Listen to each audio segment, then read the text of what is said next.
జిల్హజ్ 8వ తేదీన ముతమత్తు సయి ముందుగానే చేసుకోవాలి. అయితే అతను సయి ఏ విధంగా చేయాలి?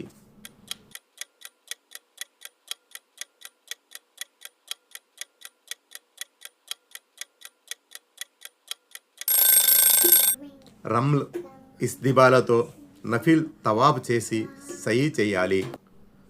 హజ్ యాత్ర సందర్భంగా ప్రవక్త సల్లల్లాహు అలైహి వసల్లం హజ్ ఉమ్రాల ఇహ్రాం ధరించి ఉన్నారు. అయితే కొందరు సహాబాలు ఉమ్రా చేసి హలాల్ అయ్యారు. మళ్ళీ వారు ఏ రోజు హజ్ కోసం ఇహ్రాం ధరించారు?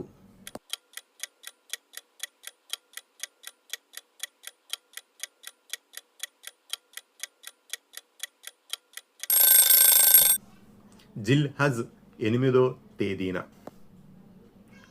మక్కా వాసులు హజ్ కోసం ఇహ్రాం ఎక్కడ ధరించాలి?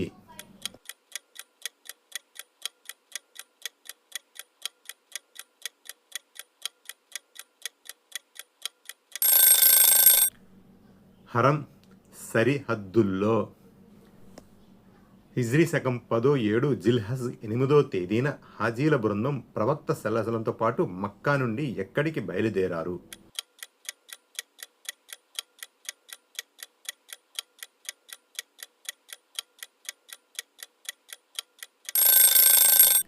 మినాకు.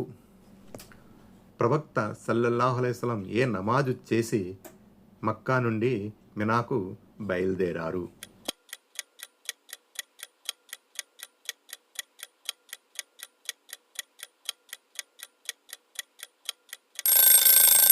ఫజర్ నమాజ్ తర్వాత.